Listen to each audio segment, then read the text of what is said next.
So if you've been following us on social media in the last couple of weeks, you might have realized that we got a big plan for this upcoming season.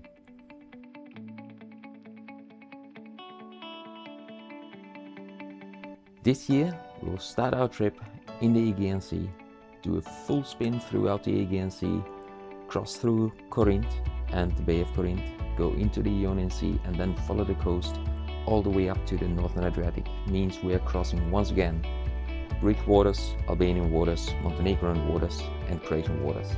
So 4 countries over the course of 6 months. But what are we doing all the time? Here it comes. So, before we talk about the workshops, let's rewind a little. We were working on invasive species for the last couple of years. Yes, agreed. Where do they come from?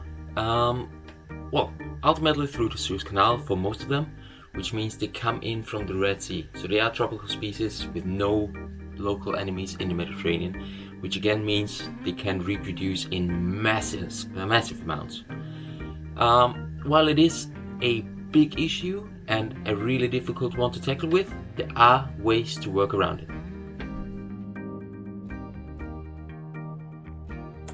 So, in the last couple of years we did work with a couple of dive centers already, and one of them included a dive center in Zakynthos, which is one of the oldest marine parks in the Mediterranean. And what we found there is that even though there is invasive species, they can't really find their niche as well as in other places in the Mediterranean. Which again means if there's a healthy stock of the animals that are local in the area, the newcomers have a tough time. Which is great news for us, because it means we only have to make sure that the local fish stocks are doing well and the invasive species will kind of sort themselves out. So the big question is, how do you do it? And in the case of the Mediterranean, the main breeding ground for most local species in the Mediterranean is the seagrass meadows. And those seagrass meadows can be taken care of. However, right now they have lots of enemies, meaning anchors, dragnets. The temperature and nutrition factors of course play in there as well, and they are something we want to keep an eye on too. But ultimately the solution is going to be give the local fish stocks a good breeding ground that they can work off, and then they will recover, and where the local fish stocks have recovered, the invasive species will have a tough time finding their niche. So this is the approach we want to take this year, and that's why we want to involve you, everyone. And this is where we come back to the workshops. So while we were somewhat stationary in the last couple of years, even though we did move around the Mediterranean, this year we will step up the game once more.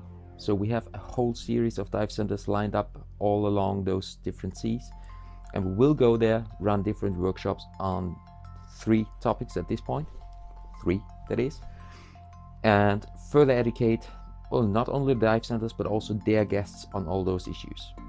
What is all this about? Here it comes. So workshop number 1 will be, as usual, invasive species.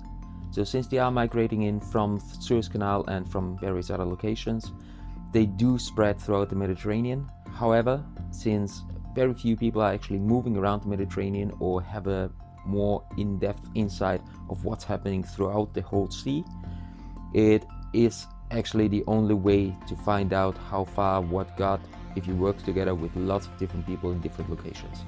So part of our workshops will be that we set up a network of lots of participating partners that then feed the information back to us. We make the ultimate collection and we again forward it to all the necessary institutions, that is universities that we're already talking to, that is NGOs, and that is independent marine researchers that want to work with that data. So incredible little effort, and only possible if we get dive centers on board. What does the dive center get out of it? Easy.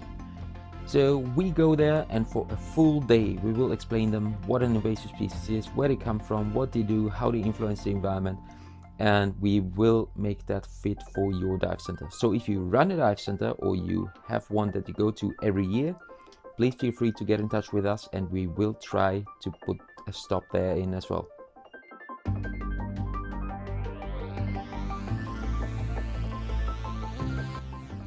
Workshop number 2, seagrass.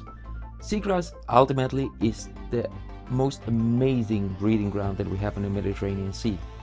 It is where the majority of all the fishes spend at least a part of their life in. It is an amazing carbon sink, depending on the statistics you want to trust. It's somewhere between 2.5 and 50 times as efficient as any forest on land. Means it can bind a lot more CO2 than any terrestrial forest. And the great thing is, for normal tree, once you chop it down and burn it, all the CO2 is free again. With seagrass, all the CO2 is actually in the roots and in the rhizome, so it means it does stay in the bottom. So there's actually two major benefits to it. Also, healthy seagrass meadow means healthy fish stocks, means healthy fisheries, means more to see where you go diving. So there's lots of good reasons to look out for our seagrass meadows, and we just try to get the awareness of why exactly it is we need those seagrass meadows into the minds of people. So that's why we work with the dive centers, with the people in the locations, and try to motivate those again to talk to their fishermen and their local governments to push further for marine protected areas in their particular spot.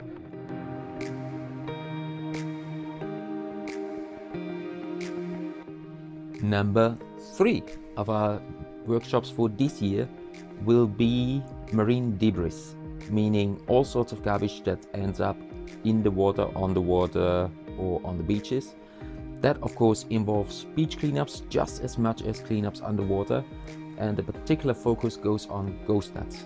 So while they are still plastic, like many other things that end up in the ocean, those actually have the added feature, let's just call it feature, of being able to keep catching fish for as long as they're underwater, which is incredibly destructive, and they will not stop doing that until somebody actually goes and pulls out the fishing nets. The nice thing is we already set up partnerships with certain companies that use those ghost nets to then again make something else out of them. So we're talking sunglasses, bracelets, different sorts of things. We even came across one that makes fins out of discarded fishing nets. So there's good use for old materials that have been sitting in the oceans for a long time. And again, we try to educate the people to see that the plastic in the water is not just a problem while it's there because it doesn't look nice. There's a lot more to it. So that's the message we're trying to get out there. That's why we do workshops with the dive centers and hope that they will again spread the message to their divers. So this way, if we have 40 dive centers with say 5 guides on average, every guide goes in the water twice a day with 5 guests. That's 1,000 divers every day. So that's quite an amazing number. And we are only setting up the network. And on top of that, also we pull in universities, the NGOs, local governments, and try and make it all fit and work together. So keep your fingers crossed or thumbs pressed or whatever it is you believe in.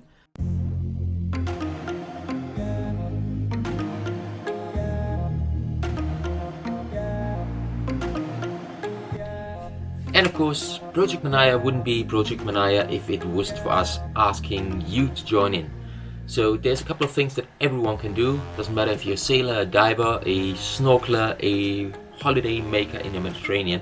If you see something changing in an area that you're in, let us know. So if you see invasive species, meaning a fish that you've never seen in an area, or a particular worm that popped out of nowhere and you have no idea if it was ever there the last couple of years you were in the area, let us know. There's actually a submission sheet directly on the website, so if you click on projectmanaia.at in the menu, Mission Mediterranean, submit the sighting. As easy as that. The same is true for seagrass meadows. The people who go on holidays in the same location every year are the ultimate source of knowledge, because you know exactly what the seagrass used to look like. You are the one who can tell us if the meadows get bigger, if they get smaller, if they stay the same. Whatever your observation might be, do get in touch with us and please share it with us. The other thing, if you're a dive center and you want to work with us, we can run workshops with you and well, ultimately educate your staff so you can keep running those workshops even when we are gone again. And we will come back on a yearly basis to keep working with you. Let us know, and we will make sure that we find an opportunity to stop by in your dive center as well. And finally, last one, We do have spots available on the boat, so if you are a marine biologist, a videographer, a diver, a sailor, a person who could potentially be helpful and, well, who is willing to help with our project, do get in touch. The schedule is slowly but surely filling up.